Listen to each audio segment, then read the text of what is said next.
Hello students, today we will discuss about the chapter number 2 of your accounts book, that is basic accounting terms. In this chapter we will discuss about the terminology of accounting. Every student should have the knowledge of this chapter before going to next one. Today we will discuss first of all about business transaction. Business transaction is an economic activity which changes the financial position of a business. मतलब कि जो business transaction है हमारी, किसी भी transaction को तभी हम बिज़नेस ट्रांजैक्शन बोलेंगे अगर उसमें क्या हो, मनी इन्वॉल्व हो। चाहे पेमेंट की बात अभी हो रही हो या बाद में पेमेंट हो, उसका कोई फ़र्क नहीं पड़ता। और उससे हमारी फाइनेंशियल पोजीशन मतलब कि या तो कैपिटल में चेंज होना चाहिए या तो हमारी लाइबिलिटीज़ में या फिर एसेट्स में, जो कि हम आगे फर्दर डिस्कस करेंगे। तो हर वो ट्रांजैक्शन जो फाइनेंशियल इन नेचर होगी और हमारी फाइनेंशियल पोजीशन को चेंज करेगी उसको हम क्या बोलते हैं, बिजनेस ट्रांजैक्शन। लाइक अगर हम किसी मतलब चैरिटेबल पर्पस से कोई डोनेशन देते हैं, that is not a business transaction, क्योंकि बदले में हमें कुछ भी नहीं मिलेगा।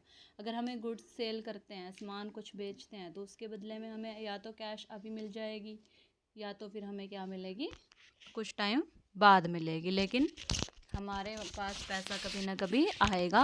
मतलब हम ये कह सकते हैं कि बिजनेस ट्रांजैक्शन वो ट्रांजैक्शन है जिससे हमें कुछ मॉनेटरी क्या हो, कंसिडरेशन रिसीव हो। Second one is event. Event को क्या बोल लेंगे हम यहाँ पे कि बिजनेस ट्रांजैक्शन का जो हमारे रिजल्ट आएगा दैट इज़ इवेंट।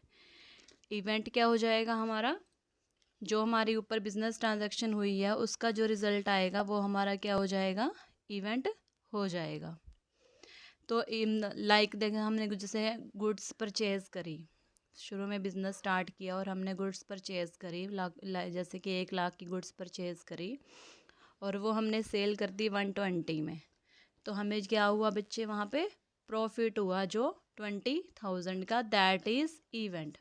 तो इवेंट क्या हो जाएगा, बिज़नेस ट्रांजैक्शन का हमारा क्या हो जाएगा, बिजनेस ट्रांजैक्शन का क्या हो जाएगा, रिजल्ट जो आएगा। Third one is account.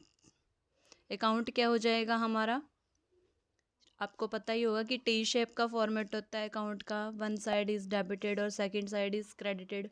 और तो डिपेंड करता है, जो हमने 3 रूल्स डिस्कस करे थे कि किसको हम डेबिट करेंगे और किसको हम क्या करेंगे, क्रेडिट करेंगे। मतलब अकाउंट मतलब कि कोई ऐसा टी शेप का फॉर्मेट जिसके लेफ्ट हैंड साइड आपका डेबिट साइड होगी और क्रेडिट में क्या, राइट हैंड साइड को क्या बोल लेंगे आप, क्रेडिट साइड बोल लेंगे।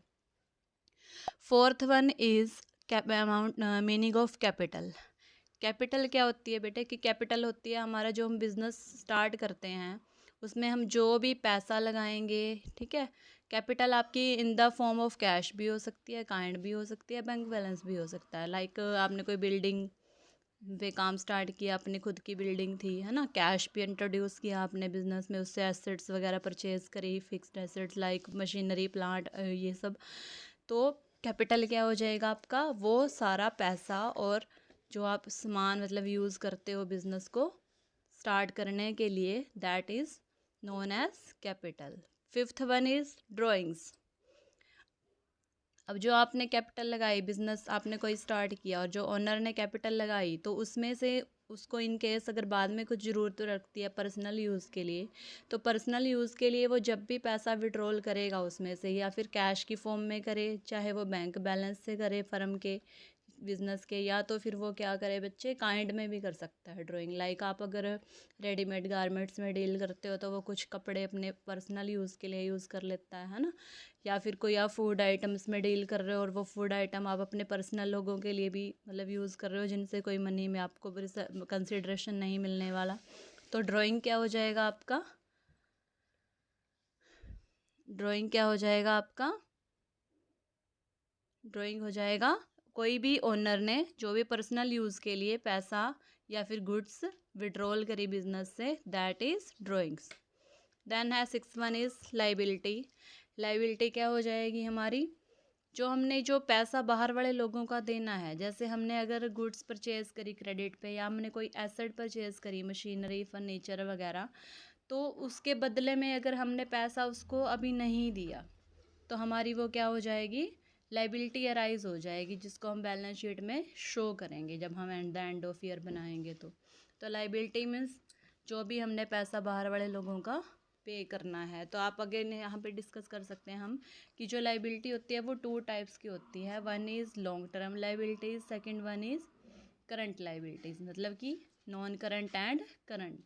तो करंट लाइबिलिटी हर वो लाइबिलिटी है जो आपने 1 ईयर के बाद पे करनी है, लाइक आपके लॉन्ग टर्म लोन्स, डिवेंचर्स, जिनके बारे में हम बाद में डिस्कस करेंगे, और इसमें आपके टर्म लोन्स वगैरह भी आ जाएंगे। और करंट लाइबिलिटीज़ वो हर लाइबिलिटी है जो आपने 1 ईयर के अंदर अंदर पे करनी है, लाइक क्रेडिटर्स। आपके क्रेडिटर्स क्या होते हैं? जिनसे आपने गुड्स उधार ले रखी हैं, है ना, या फिर आपने कोई पैसा भी शॉर्ट टर्म के लिए लिया हुआ है लेस देन 1 ईयर के लिए, तो वो सब आपके करंट लाइबिलिटीज़ में आते हैं। एग्जांपल्स हो जाएंगे इसके bills payable, creditors, short term loans, advances, outstanding expenses, और आपके incomes received in advance. Next one is assets.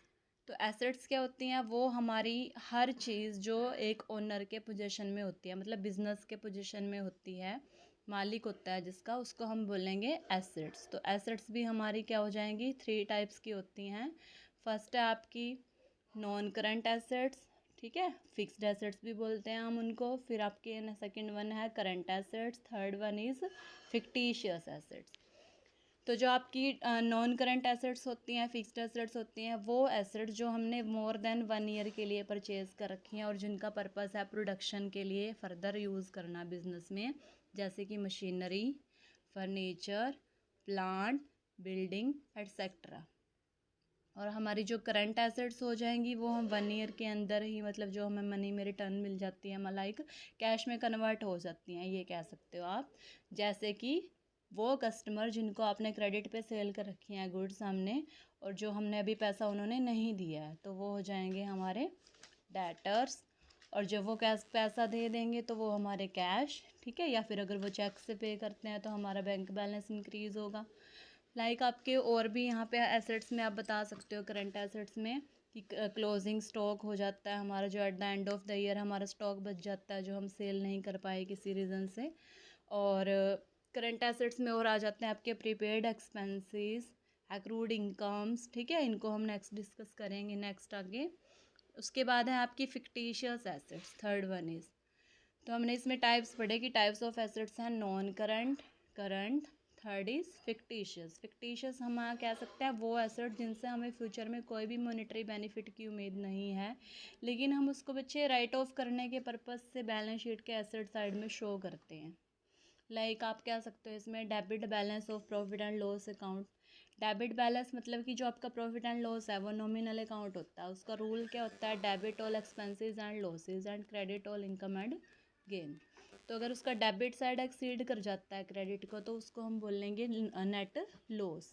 तो जो हमारा लॉस हम रिटर्न ऑफ पर्पस से कहाँ रखते हैं, उसको बैलेंस शीट के एसेट साइड में दिखाते हैं, अदरवाइज़ वो कोई एसेट नहीं होता हमारी। और इसके अलावा आप उसको एडवर्टाइजमेंट एक्सपेंसेस को लिखते हुए उसका अनरिटर्न पोर्शन लिखते हैं हम, क्योंकि वो आपका क्या होता है? डेफर्ड रेवेन्यू एक्सपेंडिचर होता है। उसके बाद हम डिस्कस करेंगे अबाउट द रिसिप्ट्स। जो हमारी रिसिप्ट्स होती हैं वो हमारी 2 टाइप्स की होती हैं, capital receipt and revenue receipts. जो हमारी कैपिटल रिसिप्ट्स होती हैं बच्चे, वो होती हैं हमारी जो लॉन्ग टर्म नेचर की होती हैं, जैसे हमने बिजनेस में पैसा इंट्रोड्यूस किया as a capital, sole trader होगा तो वो कैपिटल कैश के रूप में या फिर काइंड के रूप में, है ना। और अगर पार्टनरशिप होगी तो जो पार्टनर इंट्रोड्यूस करेंगे कैपिटल, अगर कंपनी होगी तो शेयर और डिवेंचर की फॉर्म में जो पैसा लगा होगा, बाय वे ऑफ लोन भी लेके लगा सकते हैं पैसा बिजनेस में, कंपनी में। तो ये सब आपकी क्या होती हैं? कैपिटल रिसिप्ट्स होती है। और रेवेन्यू रिसिप्ट कौन सी हो जाएंगी? जो पैसा हमने क्या लगा रखा है? बिजनेस में लगा रखा है, उससे जो हम अर्निंग करेंगे that is revenue receipt. Like अगर हम गुड्स में डील करते हैं तो गुड्स को बेच के जो पैसा आएगा वो हमारा क्या हो जाएगा? Revenue receipt. अगर हम सर्विसेज में डील करते हैं, लाइक हमारा कोई हॉस्पिटल है या फिर हम किस में डील करते हैं, हम लॉयर हैं ना, उस टाइप से प्रोफेशन में डील करते हैं, तो वहाँ से हमारे पास कौन सी इनकम आएगी? वो भी हमारी रेवेन्यू इनकम मानी जाएगी। इसके अलावा हमने कुछ पैसा बाहर भी लगाया हो सकता है, लाइक आप इन्वेस्ट करते हो, जैसे आजकल तो वहाँ से हमारा डिविडेंड है ना, जिस भी हम सिक्योरिटी में लगाएंगे उसके अकॉर्डिंगली, चाहे डिविडेंड हो, इंटरेस्ट हो, वो सब भी क्या होती हैं हमारी रेवेन्यू रिसिप्ट्स में काउंट होता है। तो हम ये कह सकते हैं इन शॉर्ट कि रिसिप्ट्स हमारे 2 टाइप्स की होती हैं, capital receipts and revenue receipts. इस वीडियो में हम यहीं तक डिस्कस करेंगे। Next we will discuss in the next video. Thanks for watching.